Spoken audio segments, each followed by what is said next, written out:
we get started with the show, we wanted to draw your attention to our crowdfunding page on Patreon. If you've been enjoying Always Take Notes, please do consider supporting us there. It helps us to keep the podcast going. If you support us on Patreon, you can get a great selection of rewards as well as a shout out on the show. Thanks to our latest donor, Tom Brogan. Tom is extraordinarily busy. He has been writing plays for years, but recently has moved to writing short stories and non-fiction, and he's working on a novel. He's also got a contract to write a book about Scotland at the 1982 World Cup. He puts out a monthly newsletter on writing, and he also co-hosts a podcast.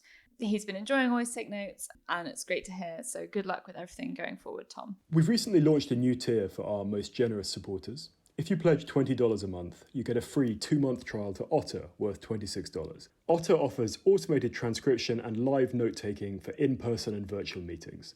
I found it to be a huge help with handling interview audio for my magazine work.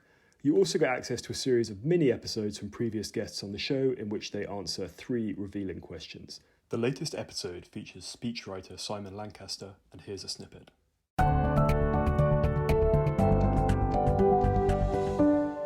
What traits do I think is most important for a speechwriter? I think probably it's ultimate empathy, being able to put yourself in the shoes of the person that you're writing for and describe the world as they see it, telling stories from their life, talking about what they care about and capturing their tone of voice. I mean, speechwriting is such a weird job.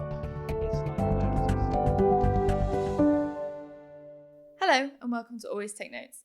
In this episode, we spoke to Rosie Nixon, editor of Hello magazine and novelist. We spoke with Rosie about her early work at teen publications, about what goes on behind the scenes at Hello magazine, and about the intersection of writing and kindness.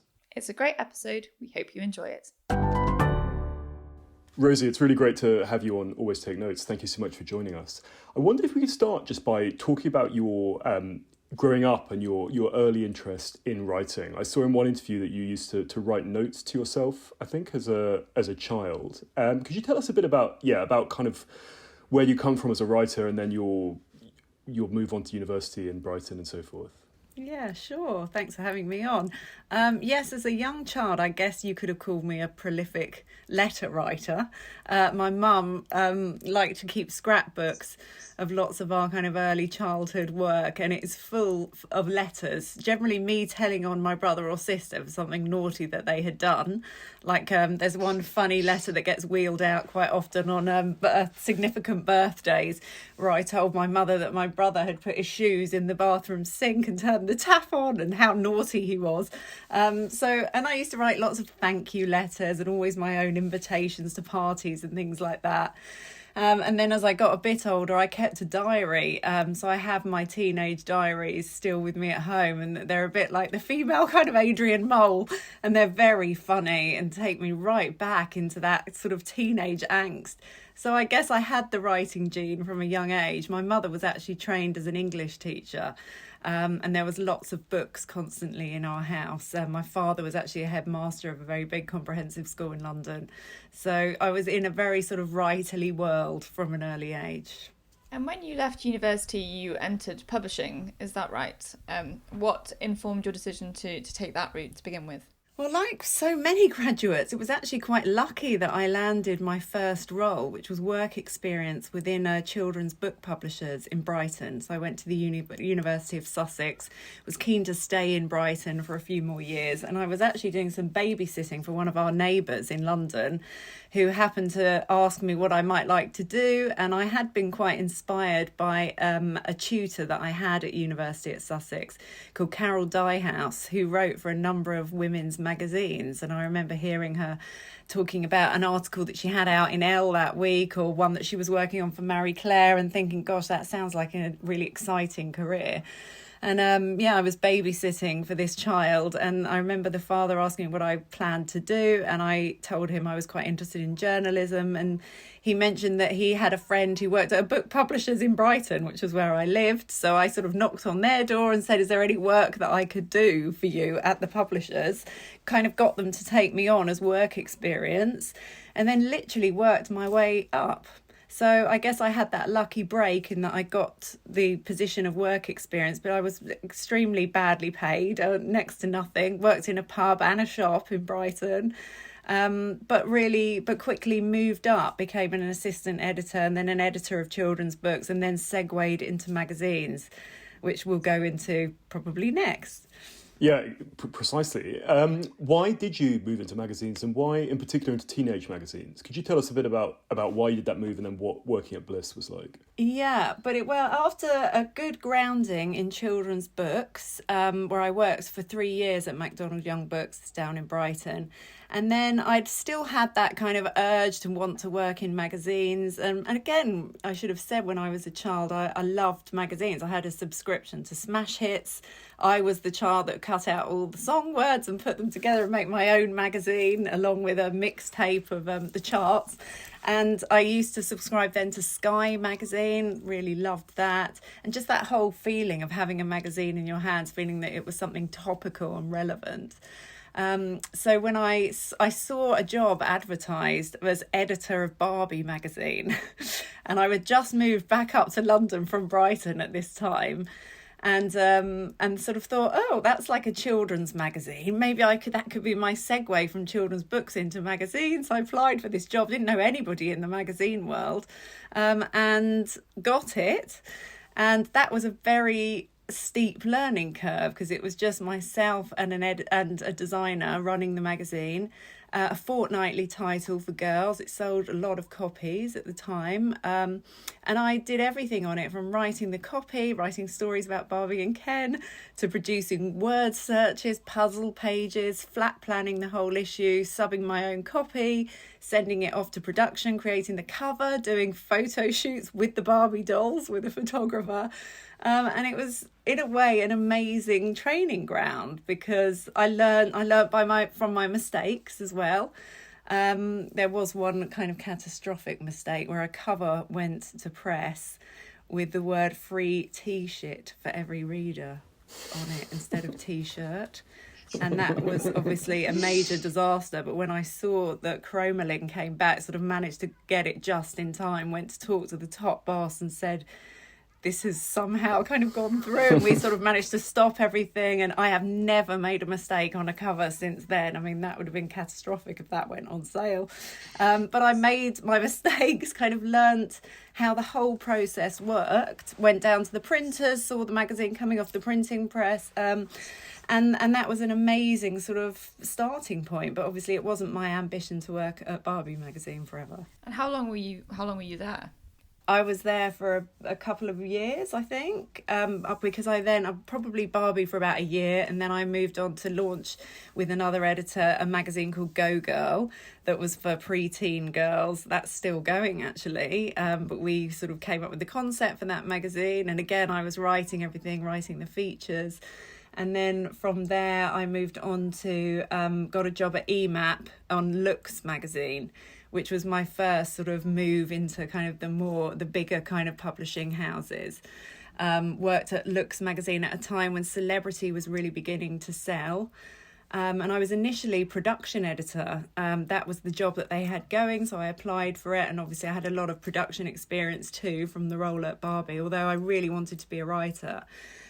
Worked in that role for about a year, and then it was Margie Conklin, who has now gone over to the New York Post. She ended up editing Elle magazine actually for a long time, who saw something in me and promoted me to features editor when that job became available. And that was a really big leap, sort of from production into features, which is where I felt, I was really at home and where I really wanted to be. When did you move on to Bliss then? How did the trajectory continue? And then from Looks I went on to Bliss. Looks actually closed. Yeah, it was a title that EMAP closed, and I was offered another role at Bliss magazine that I remember I was given the choice of either being features editor or celebrity editor, which was a newly created role at a time when magazines were seeing that celebrities and well-known personalities, like was happening across the branding kind of world, were starting to sell magazines as well as selling products.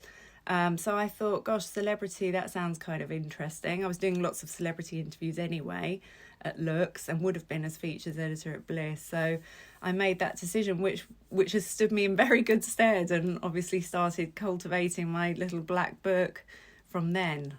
And what was the kind of how did the teen magazine landscape look at that time? And there was quite a lot of debates, weren't there, about how these magazines worked and what sort of tone, how advisory they were and things. Yeah, I mean, it had come on a long way by the time that I was there, and Bliss and Just 17 were kind of rival titles, and there was Sugar magazine as well, another very popular one. But I think at that time as well, I started to understand the responsibility that you have as a journalist, and that is something that's really been at the core of my ethos as an editor since day one, really, and actually since the Barbie days, that the responsibility that we had in providing content to a very impressionable audience, whether that was the sort of tweens that were at the very young magazines, or teenage girls. And I remember being very conscious about the type of cover style that we put on the front, that they weren't going to be skinny, kind of always, white, perfectly formed model types, but that we would sort of be representative. And I think teen magazines have a really important role to play. They are like the big sister of their audience, and it's really important that the information that you're conveying is responsible and honest, talks to them in the right language, but is there as an information source too. In terms of your celebrity coverage for that, at that point, was it you pitching people you wanted to interview, or was it already sort of working with PRs, seeing who was on a sort of promotional circuit? Yeah, a bit of both. Obviously, you would get access to talent when they had something to promote, and that obviously made them relevant to the audience in that month. So it was lining up all of those things. But I would do most of the interviews myself as well. So that was a great experience, and it was all things from, I remember interviewing Gareth Gates when he had just won Pop Idol. Did he win? Or Will actually won, didn't he? But Gareth actually was the more... I think he was number two. I think he was number two, yeah. But it was actually Gareth that was more popular to the kind of teenage girl fan base. And I remember we often had fans queuing up outside the building when we had a big pop band in. I remember doing Blue's first ever interview, helping to sort of break those teenage sort of bands. But I remember interviewing people like Julia Stiles as well. American actresses were big for us, and Kelly Osbourne with the Osbournes was booming at that time. I remember doing an interesting interview with her. So I started travelling to LA a bit at that point as well. I remember going to LA to interview Kelly. I remember reading in an interview once with Charlie from Busted that his like decision, who I'm sure you cross paths with, but his decision to go and be like a serious grown up adult or something was like he was doing some smash hits interview. He's like, no, I'm like a tortured artist. You're not sort of understanding me in this context. Yes, I know. Sometimes they could take themselves very seriously. I remember in that interview with Blue, they were all just so into the music that they were just all like off on their own singing to themselves and kind of totally in the zone. And there I was asking them about what colour their duvet was and things that we thought our audience might be interested in. But I remember that it was the So Solid crew. Do you remember them? I'm familiar with their work, yes. There was a queue all around the block at EMAP at Endeavour House in Covent Garden when So Solid crew came into Bliss.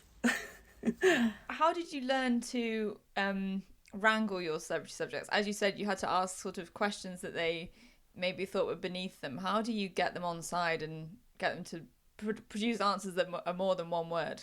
Well, I think I've always had quite a good ability to get on well with people, and certainly that's, one of the key skills of being a journalist. But also I was asking them things that, they knew they wanted to appeal to their fan base as well. And they knew that, talking about how tortured they were wasn't necessarily going to sell them singles. So I think they kind of knew how to play the game as well and had been briefed. And I just really loved it. I've never really been starstruck. I think maybe if I met the Queen, I might be starstruck, but I haven't been, and I've always managed to get a rapport with somebody. And there's nothing more exciting as a journalist than sitting down and having an idea of where you might want a conversation to go and having somebody open up to you. And I've been fortunate enough to be in that position many times. And what were your subsequent moves? I've got New Woman, Red, Glamour, Grazia. Is that right? That's right. That's how it works out. What were you sort of linking? What path were you following as you moved through this publication? Well, I've kind of gone up in age, haven't I? So I often think I'm going to end up at Saga magazine at some point, or the Lady maybe. And I guess I was ultimately striving to be in the women's glossy magazines. But then I've obviously found a home that's a very natural fit for me, where I've been for a long time at Hello. I've been here for 13 years now. And in a way, it's the culmination of all of those experiences that I've had on all of those other titles. I think certainly when I worked at Red and at Glamour magazine, which was an amazing experience on very established titles, and I worked at Glamour when it had just gone to handbag size and was really such a buzzy title to work on at the time, and we were doing shoots with big A-list stars, and I was flying to LA and New York quite a lot and shooting the likes of Britney Spears, and shooting sort of Kim Cattrall, or people who were in Sex and the City, and Jennifer Aniston. It was an amazing experience. But then I sort of started to feel that I had a bit of a drive to experience a quicker turnaround of copy, because often on a monthly magazine there's a lot of planning and stuff going on in the first 2 weeks, and then it would all really come together in the second 2 weeks and actually in the final week. And I really loved that buzzy atmosphere. So when Grazia launched, and I had a call from Jane Bruton, who was the editor, asking me to go and meet her to help boost their celebrity and entertainment content, it felt like a really exciting move, moving to a weekly. And then, of course, I loved it.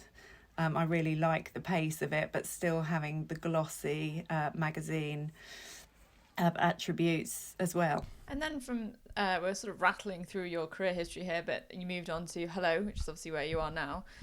Could you tell us a little bit about the history of the magazine? You've talked a lot in past interviews about the brand and the importance of branding in terms of a magazine title. Could you just tell us a little bit more about the brand of Hello and why you think it resonates today? Yeah, well, Hello magazine is the sister publication of Hola, which launched in Spain in 1944. Really a trailblazer, the first magazine of its kind, documenting the rich and the famous and the fabulous. And they had this fantastic phrase that they used when Hola launched, which was La Spuma de la Vida in Spanish, which means the froth of life. And I just love that. And I think it really kind of encapsulates what Hello is about too. So after the great success in Spain, the family launched Hello magazine over here in the UK in 1988. And it's still very much a family business, third generation now. So my boss is the owner, who's over in Madrid. And it was to take a look inside of the lives of the rich, the famous and the fabulous, to be an uplifting place, unashamedly positive and celebratory. And it's become an iconic title over that time. We've managed to weather lots of changes in trends for publishing, the advent of the internet, and we now have a thriving digital business as well. We've got 30 million unique users worldwide, which is by far the largest of any women's title in the UK online. And we've really stuck to that USP of positive reporting, and I'm very proud and protective of that. And I think when I first joined the brand, I sort of got a sense that sometimes Hello was seen as a bit of a soft touch. And I wasn't really fully aware of how it works either. It was a slight mystery because I'd worked at Condé Nast and for Hachette, and I'd worked for EMAP for many years, and I didn't really know about this kind of independent family business. But it gets under your skin, I have to say, and it's actually very liberating just having the owner as my boss. So he's very open to creative concepts that I have, and he's always there at the end of the phone when I need to speak to him. So instead of it feeling like a soft touch, although, the quality of our journalism wasn't, of a newspaper standard, I kind of felt like that wasn't true anyway, but also the access that we got to people and the fact that we were trusted and positive meant that we got these amazing scoops, like huge world exclusive weddings. We got the first images of very famous people's babies, and they invited us into their homes. And that kind of content continues to sell really well for us, along with obviously royal content, which has become a huge part of our business. And I think we're the only brand really in the UK that's managed to harness that popularity of the royal family successfully. Could we talk a bit about the royals? I saw in an interview that I think it was a few years ago, but you described William Kate as the gift that keeps on giving. I mean, how does it actually work in terms of your relationship with the palace and getting access and that kind of thing? Like, we really love on the podcast to sort of lift the lid on all this stuff. So how do you go about getting those? Well, I wouldn't say we get any special treatment. I mean, the way that the Royal Press Pack works is that we have a member of the Royal Pack and they get invited to engagements the same as any other publication, and they have a rota, so they share copy amongst them. So we don't get any particular special treatment, but we know that we are read in all the royal households. And so we are sort of very conscious of that relationship. And we know that our reader absolutely loves poring over images of royal engagements from that week. So I think our big glossy photos and our format has a lot to do with it, in that a piece of royal news might be front page for one day of a newspaper, but then you buy Hello the following week and there are 10 pages, going into great detail about what they did. And I think they appreciate that we show the multi aspects of their career, of their roles as well as royals. We're not just about what the Duchess of Cambridge was wearing on that engagement. We will actually talk about why she was there, what the engagement's about. We'll speak to the people that she met and the people that were hosting her, and we go into greater depth. Of course, Meghan Markle is part of the royal family, and she's spoken out about the British press and sort of intrusions into her privacy.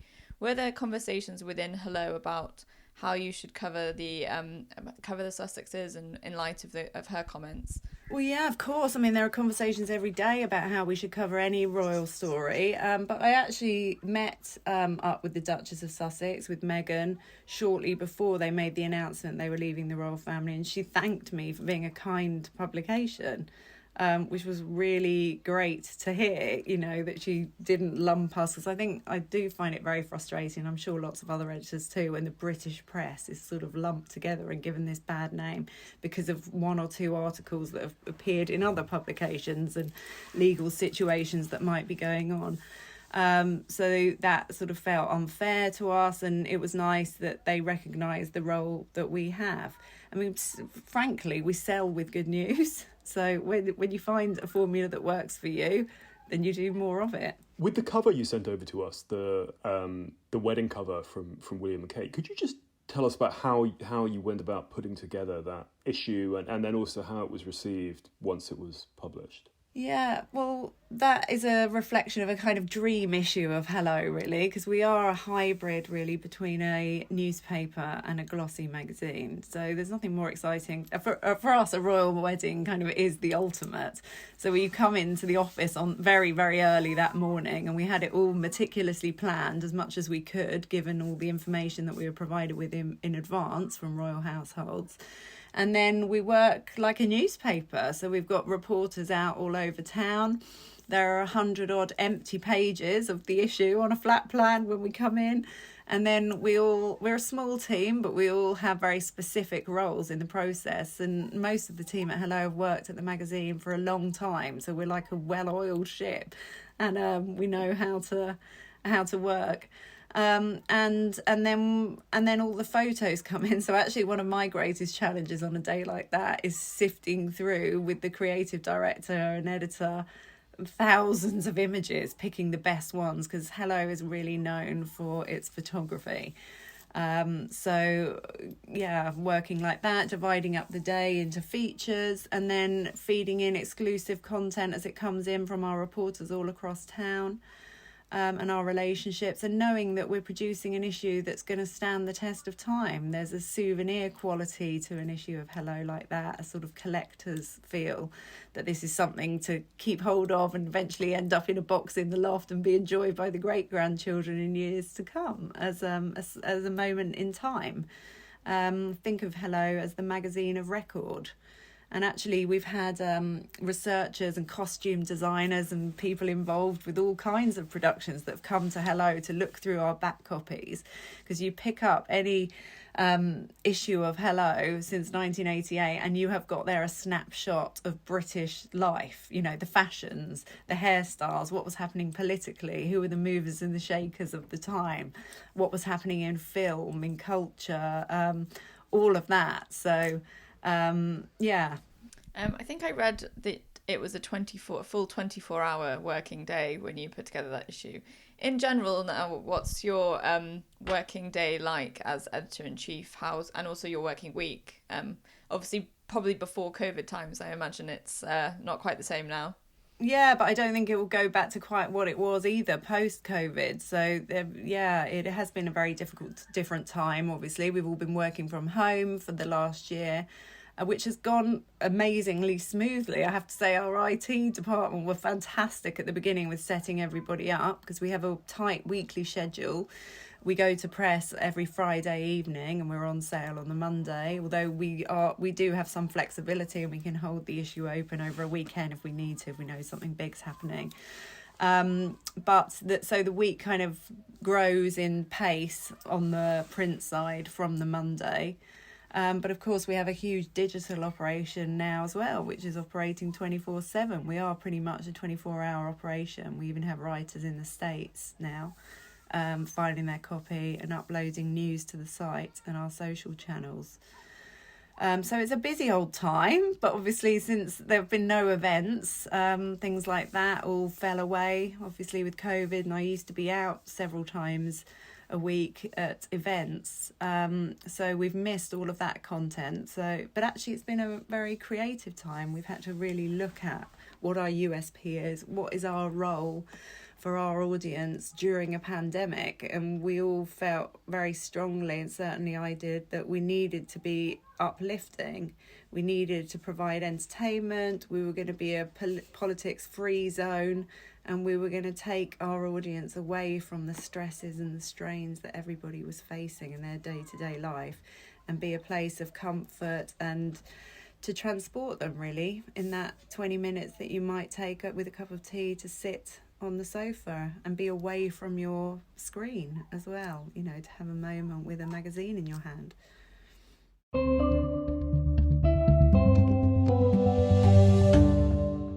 Message from our sponsor, Vitsu. Marta's story. If only each shelf could talk, reflected Marta, a Vitsu customer since 2004. Her shelving system began modestly and has grown over the years. It travelled with her from London to Valencia and now Amsterdam. This is the 5th time Marta has bought from Vitsu. Every time, she speaks with her personal Vitsu planner, Robin, who reorganised her bookshelves to fit her Spanish walls and her Dutch house. He even sent her extra packaging to protect her shelves with each move.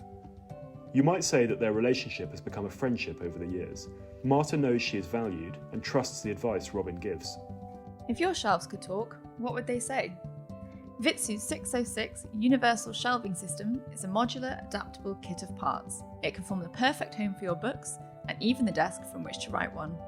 Visit vitsu.com, vitsoe.com, or request a free brochure via email at vitsu.com by quoting ATN 606. Vitsu, makers of long-living furniture by Dieter Rams.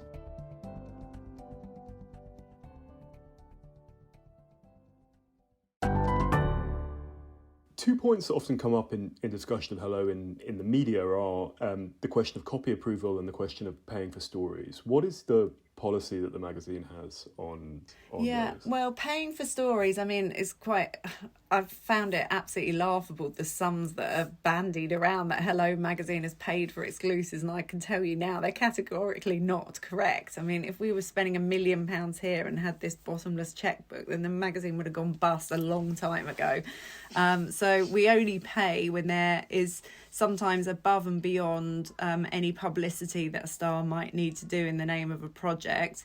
If we're getting access to a wedding, we often pay, because that is not a dress rehearsal, it's not a photo shoot. That is a very personal day for them, and we will offset that with what we expect to sell.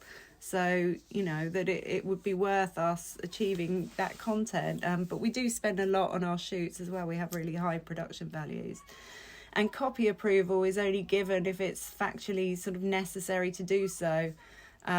Because it would be terrible if we got the names wrong of the in-laws on somebody's wedding feature. And again, people do that so that they've got something to give back to their fan base in a really big moment, and again to store that copy of Hello to show to their great grandchildren. So I'm not adverse to it if it's really likely to be a deal breaker for the star.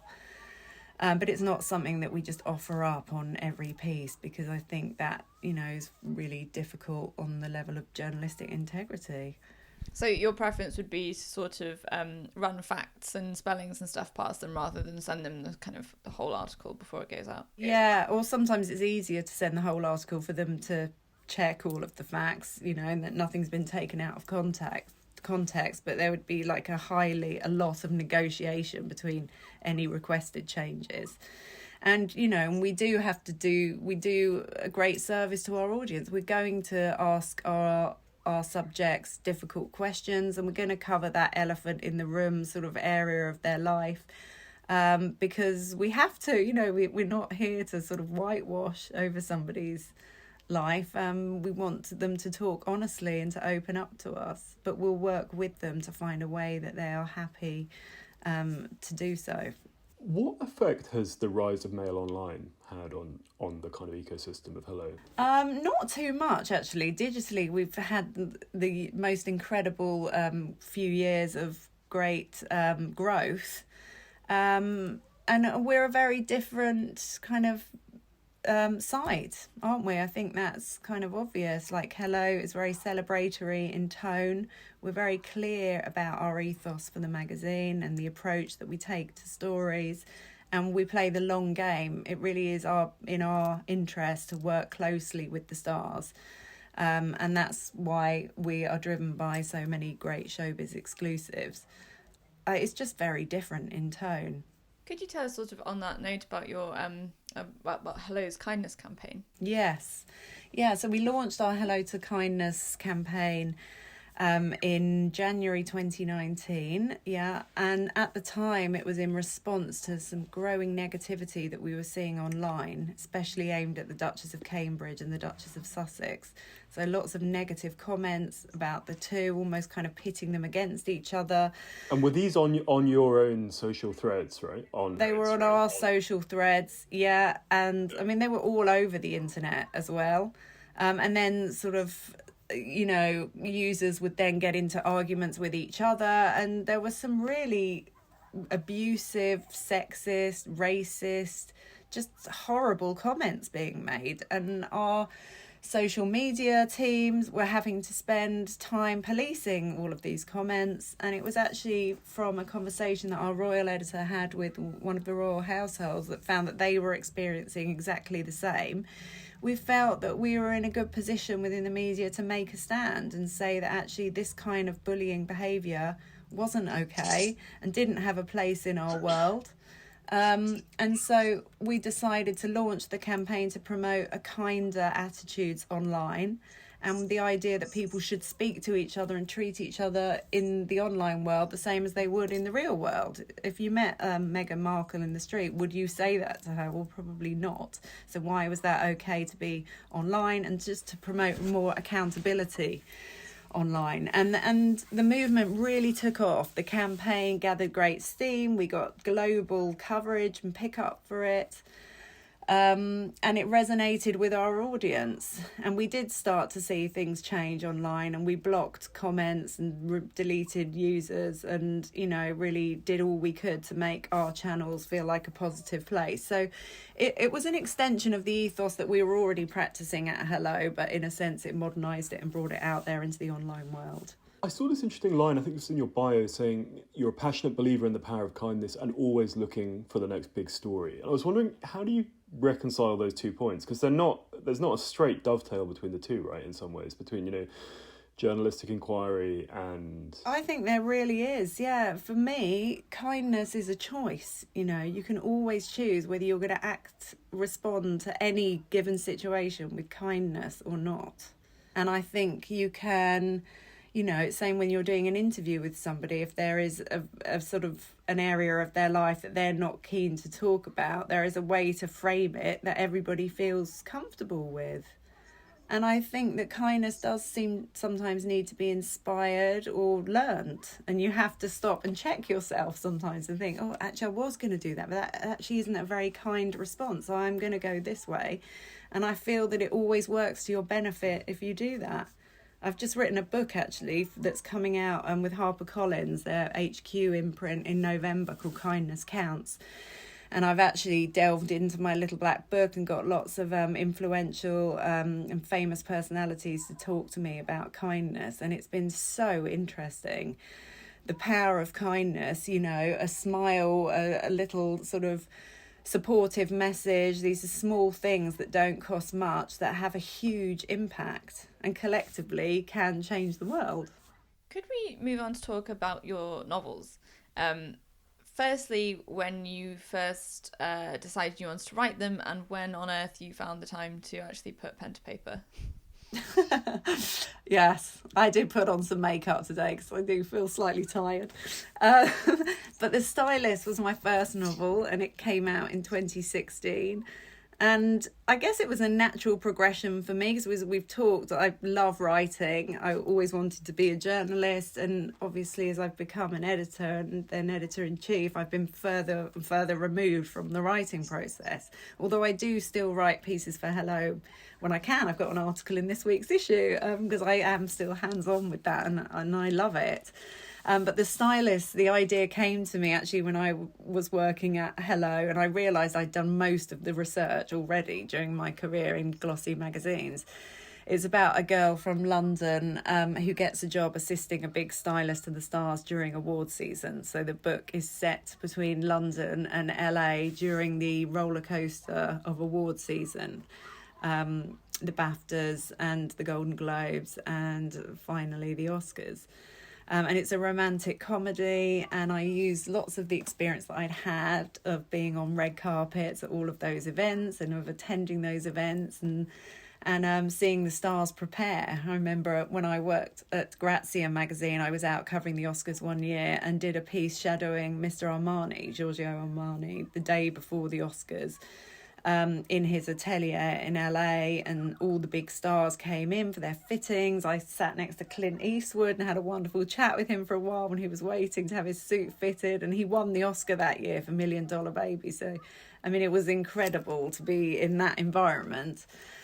And I just thought, this is so fascinating. And I obviously wrote the piece for Grazia and had always been fascinated when you see those red carpet images of stars just seamlessly sort of wafting down a red carpet, the amount that has gone in behind the scenes to create that moment and just what it means. I mean, to the star, fashion is an alternative economy in Hollywood, and there is perhaps more lucrative contracts to be won in the fashion and beauty world at the end of award season than you might have made in producing that movie that you won the Best Actress award for. So you described your fiction as commercial with a comedic tone, which I thought was a kind of astute way of looking at it. I was wondering, do you think the term chick lit, would you embrace that or would you reject it? Do you think it still is still a useful label? How do you feel about that? Do you know what? I just think it's great that people read and that they find books that they enjoy, and I'm really not precious about what you want to label it. If somebody enjoyed that book and picked it up and felt that it fitted into a chick lit sort of label for them, then fine. For somebody else, it's commercial women's fiction. I'm really not fussy. about that at all. No. You said you've done a lot of the research already just from your own sort of experiences, but a question we ask novelists is about whether a plotter or a plunger. So do you work out the structure of your plot before you start writing, or do you sort of just dive in and see where you go?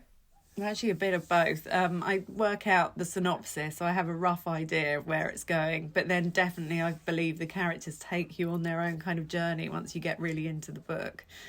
Sometimes I've written the end as well. My latest book, I had a really clear idea of the ending before I knew exactly how I was going to get there. So I actually wrote the last chapters quite early on. But then I went back and tweaked them because, as I say, as you get into a book, you get to know your characters and they do begin to take on a life of their own, I think. So I think, for me anyway, I have to be slightly free with the synopsis and not feel too wedded to it. And I saw that you write in a coffee shop called Bel Ami. Is that what is useful for you about the coffee shop environment? Well, again, I used to pre-COVID, but I think that was partly because I had very young children and needed to get out of the house to be able to concentrate. There was something like the umbilical kind of pull of having your baby in the home made it quite difficult to switch off and focus on creative writing. I'm a bit more able to do it now. They're slightly more grown up, and I hide myself away up here in my room at the top of the house, and it's quite peaceful. But if I'm really on a deadline and I need to get the words down, I'm a bit of a binge writer, I would say. I often sort of manage to convince my husband to allow me to go away for sort of 3 days. And I go to a hotel room and pretty much lock the door and stay in there till I get all the words down. And that's really is my happy place. I love it. And I think there's something about, like with the cafe, of not being in your own home, so not distracted by the noises and the things that you could be doing at home. I think it's all about getting the headspace, really. And a hotel room for me is the ultimate because it's immaculate and and it's peaceful generally. And there are nice slippers. Oh, that is important. I'm wearing slippers right now. Am I right in thinking you started work on your second novel, though, while you were on maternity leave? I did, yeah. But the Amber Green Takes Manhattan followed on from The Stylist. It was a sequel to it. And so I I got some of that done when I was on maternity leave. And I really loved having another project, if I'm honest. I found it quite hard just only focusing on the new baby, and writing is my hobby. I really feel that I need it in my life to feel fulfilled. So it never really feels like a job. It's more a hobby to me, which I'm very lucky to have. Maybe one day it will become a career in its own right. We'll see. So I actually really, if I'm honest, I kind of needed it and really enjoyed having that going on too. One question we ask every guest on the show is about money and how it interfaces with their writing lives. So be as candid or as guarded as you want, but throughout your career, both doing magazines and moving into novels, how has money had an impact on your writing life? Well, I haven't made a huge amount from my novels. I mean, they're kind of... Well, the Stylist has actually been optioned for a movie, so that will be very exciting when that happens. And there is a script that's written for it, and, you make money with the option as well. So that's sort of something that I'm obviously very excited about, creatively as well as financially. But then I've always had a secure job really in magazines. I've always worked in-house, so that has helped support me and the family. And it also enabled me to pursue my hobby. It's given me that sort of stability to do it. And in terms of just one more sort of financial question, you mentioned that Hello is a very small team. Do you take on interns or sort of work experience people, and do you pay them like an entry-level salary? Yeah, we do. We pay an entry-level salary for a features intern, which we have a new one every 6 months. And they're generally graduates, and a couple of them have gone on to find jobs within the business, or we've helped them, and kept in touch with them throughout their next steps. We also have a diversity internship starting, and that is with City University. So we're looking at more diverse students from diverse backgrounds to help give them an entry into the magazine world, because we felt that we needed to improve our position with regards to diversity, and we've taken great steps towards doing that. Because I think the magazine industry can feel a little sort of one-dimensional and maybe not a place that is completely inclusive. How big is the team? How many people work for Hello? There are 22 on the magazine print team in editorial, and then we have Hello Fashion, our monthly title as well, and there's about 12 people that work there. And then, of course, we have the commercial team, so partnerships team has become much more integrated with editorial now. Obviously, the way that we work with advertisers, as you've probably seen in your other chats with people in publishing, has completely changed. And it's now much more of a collaborative process. And then the website is a growing team. Yeah, that's probably about 20 at the moment too. Is that all the online content done by those 20 people, or do you use freelancers as well? Occasionally we use freelancers if they bring in a particularly strong story. Most of it we do in-house. As you can imagine, our contacts are really are brilliant. I mean, between our whole team, that we can pretty much get to anyone that we need to. So, yeah, so mostly in-house. On that kind of context issue, would you ever consider writing a sort of Wicked Whispers style book, like the sort of tell-all that Jessica Callan did when she was a 3am girl? Or would you feel that would just be... I feel like it's not very Hello. Yes, exactly. No, I never would. I feel like my relationships with people are built on trust, and I've become very good friends with lots of the people that we feature in the magazine, and I wouldn't do anything to betray that.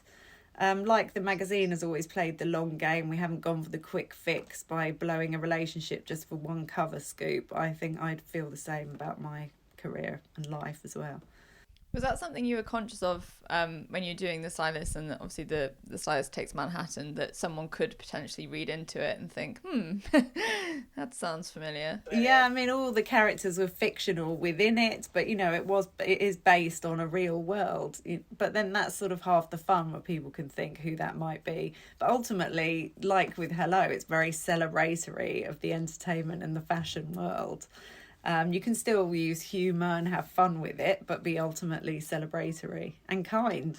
I actually wrote a piece in the back of the American edition of The Stylist Takes Manhattan, they called it when it came out in the States, about Amber Green, my central character, and how kindness is actually one of her most, strongest kind of sort of personality traits.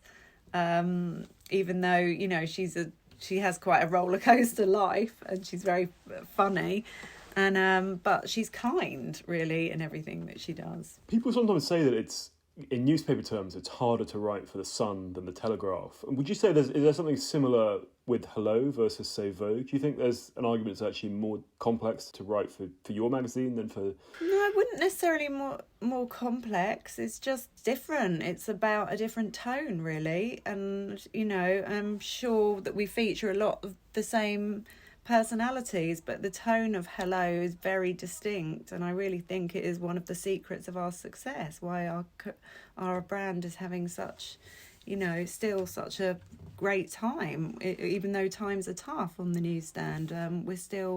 We're riding high as Britain's #1 weekly glossy title, so we're obviously doing something right. I wonder whether part of that is, as you've said, the sort of emphasis on the multimedia packaging. So I read that a lot of readers come to you via their phones and via tablets. But how do you create that sort of different experience between the online world and obviously the glossy magazine with the very high quality photographs? Well, reading a magazine now is a luxury experience. To actually take that time away from your phone and your computer and sit down with a print item, it's got to be filled with exclusive content, something that you won't read anywhere else. And it's a longer form, so the articles are much longer in the magazine than the less text and newsy feel of our articles online. So I think it's about a luxury moment and having enough in there that's going to occupy you for perhaps a longer amount of time, whereas you might read a news story and sort of, if it doesn't capture you literally within the first few seconds, then it's game over, or you'll look at it for 5 minutes here and there. I think you sit down with a magazine and pore over it and notice the details in the pictures and go back to it a number of times through the week rather than read it all in one sitting. So I think a luxury experience. I know you alluded to sort of time management a bit earlier, but how do you do these two strands of running this extremely intense magazine and doing your books? Like, how do you manage those two things? Yeah, well, obviously Hello is an extremely all-consuming full-time job, and it's not a 9 to 5 job either. I'm there in any moment that the magazine, the brand needs me. So the writing plays second fiddle, and it took me years to write my third book, Just Between Friends, and I had to go back to the publisher. I was meant to write it in a year and say, I just can't, it's impossible. And I didn't want to lose my love of creative writing. As I mentioned, it's something that I feel I have to have in my life because I'm so passionate about it. And I felt that if I was being sort of driven by strict deadlines, then it was going to lose that for me. And I didn't think the book would be as good as it could be either. So luckily my publisher was great and allowed me to take the time that I needed to write it. And then when things are a bit calmer at Hello at certain times of the year, I'll take off a few days and squirrel myself away in a hotel and get 10,000 words down and a few trips like that, and it gradually builds up into a novel. But I think when you're a novelist, your characters do live inside your head and you're often thinking about them. And I wrote a lot of the stylist on the notes function on my iPhone as well. When I was going to work and I would think of something and it came to me, I'd jot it all down. And I think when you are passionate about something and you love it so much, you find the time for it, really. You just get on with it. This has been a fascinating interview, and thank you for lifting the lid on both the novel writing and on your extremely, as you say, all-consuming magazine work. So thanks so much, and best of luck with everything. Thank you. Really enjoyed it.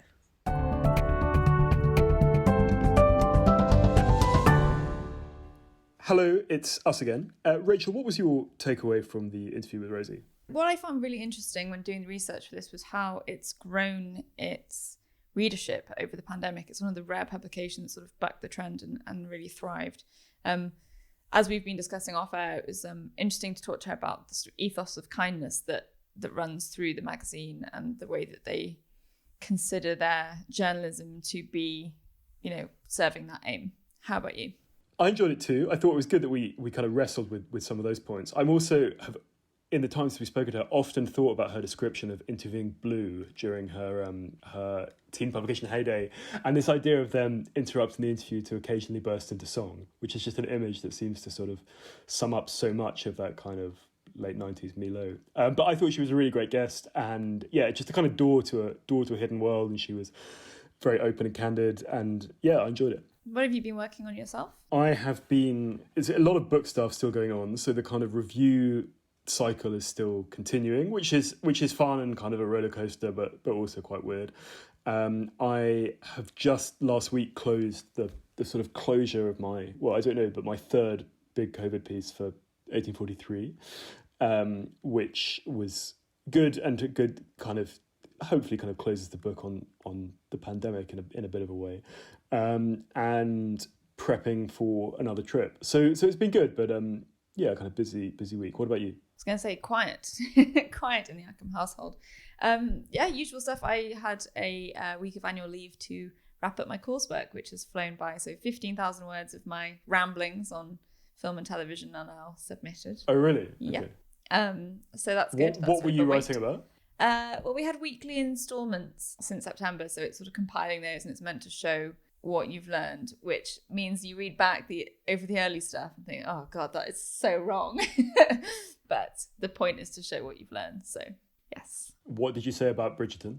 I talked about tone. So actually it was one of my assignments for the course formed the basis of that piece on period dramas, comparing Bridgerton, The Great, and various other things. So yeah, it's all symbiotic. How interesting. I'm almost now at the end of The Bureau, this big French TV show. And I was vaguely thinking we should maybe try and get the guy who wrote that on, although I don't know if he'd speak English. But it is kind of amazing 50 hours of TV tracing that kind of arc. Very good. Anyway, this has been Always Take Notes, hosted by me, Simon Acombe. And me, Rachel Lloyd. Our producer and social media editor is Artemis Irvin. Our graphic design is by James Edgar, and our score is by Jess Danheiser. If you'd like to follow us on social media, you can find us on Facebook and Instagram at Always Take Notes, on Twitter at Take Notes Always. You can find our crowdfunding page on Patreon at Always Take Notes. And if you'd like to get in touch with us, please do. Many thanks. Goodbye.